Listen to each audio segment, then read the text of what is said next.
Hello viewers, so welcome to Eva Master channel.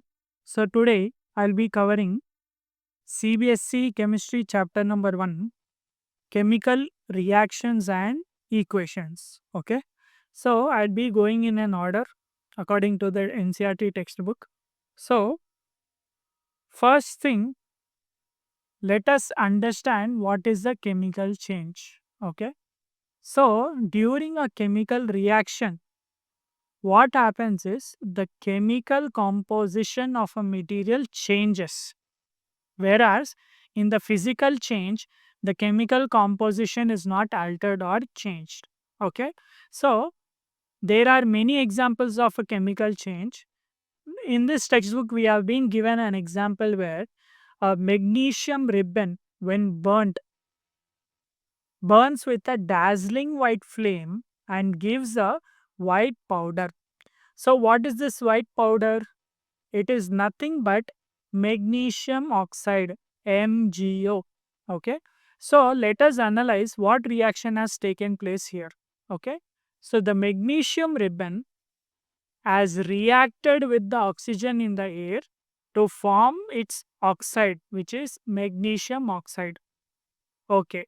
So second important question which can be asked from this topic is that how can you detect that a chemical change has taken place, or what are the effects of a chemical change? So there are five changes which can happen when there is a chemical change.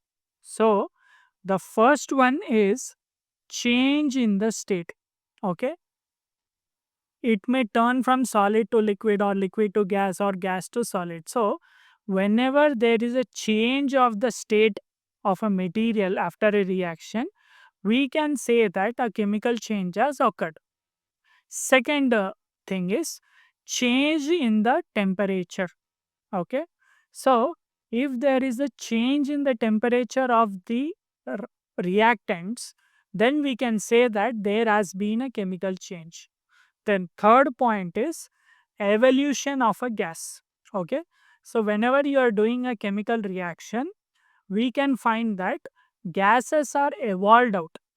Okay, and there are many tests which will detect which gas has been evolved.